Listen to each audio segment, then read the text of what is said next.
Hello guys, ഇല്യൂഷനായിട്ട് ചെയ്യാൻ ഇഷ്ടമുള്ളവരൊക്കെ വേഗം ഒരു പേപ്പർ പേന എടുത്തിട്ട് വാ. ഇതുപോലെ ലവ് എന്ന് എഴുതി കൊടുത്തിട്ടുണ്ട്. അത് കഴിഞ്ഞിട്ട് ഒരു പോയിന്റ് ഞാൻ എടുത്തിട്ടുണ്ട്. റൈറ്റ് സൈഡിലോട്ട് കുറച്ച് നീക്കി താഴെയായിട്ട് ആ ഒരു പോയിന്റിലോട്ട് ഇതുപോലെ ഓരോ ലൈൻസ് ജോയിൻ ചെയ്ത് വരച്ചു കൊടുക്കുന്നുണ്ട്. എവിടെ നിന്നൊക്കെ എങ്ങോട്ടൊക്കെ ലൈൻ വരച്ചിട്ടുണ്ടെന്നുള്ളത് കൃത്യമായിട്ട് ശ്രദ്ധിക്കുക. ഈൻ്റെ സെൻട്രൽ പോർഷനിൽ നിന്ന് ഞാൻ ഈൻ്റെ താഴത്തെ ഭാഗത്തേക്ക് സെൻട്രൽ പോർഷൻ്റെ 2 പോർഷനിൽ നിന്നും താഴത്തേക്ക് വരച്ചിട്ടുണ്ട്. അതുകൂടാതെ ഓരോ ലെറ്ററിൻ്റെയും അവസാനത്തേക്ക്, അതായത് വിയിൽ നിന്നും ഇയിലോട്ടും, ഒയിൽ നിന്ന് വിയിലോട്ടും, എല്ലിൽ നിന്ന് ഓയിലോട്ടും വരച്ചിട്ടുണ്ട്. അതുകൂടെ വീൻ്റെ നടുക്കുള്ള പോർഷനിലും വരച്ചിട്ടുണ്ട്. അത് ഈ ഷെയ്ഡ് ചെയ്യുമ്പോൾ നിങ്ങൾ ശ്രദ്ധിക്കുക. അതുപോലെ ഷെയ്ഡ് ചെയ്ത് കൊടുക്കുക. വളരെ സിമ്പിളായിട്ട് നമുക്ക് ഈ ഒരു ഇല്യൂഷനായിട്ട് ചെയ്തെടുക്കാം കേട്ടോ.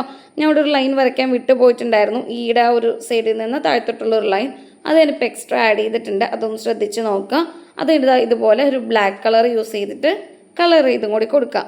ദെൻ ബാക്കി ഒന്നിടവിട്ട പോർഷനിൽ പെൻസിൽ യൂസ് ചെയ്തിട്ട് ആ ബാക്കിയുള്ള താഴെയുള്ള പോർഷൻസ് എല്ലാം ഒന്ന് ഷെയ്ഡ് ചെയ്തും കൂടി കൊടുക്കുക. അതിൻ്റെ ഷെയ്ഡിങ് എല്ലാം കംപ്ലീറ്റ് ആയിട്ട് ഇതുപോലെ താഴെ കാണിച്ചേക്കുന്ന പോലെ ലൈൻസ് വരച്ചെടുക്കണം.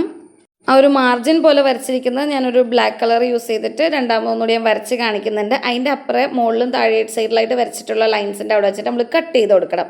നോക്കുക, ലവ് എന്നുള്ള രീതിയിൽ പ്രൊജക്റ്റ് ചെയ്തിരിക്കുന്ന ഒരു ഇല്യൂഷനായിട്ട് ഇവിടെ റെഡി ആയിട്ടില്ലേ?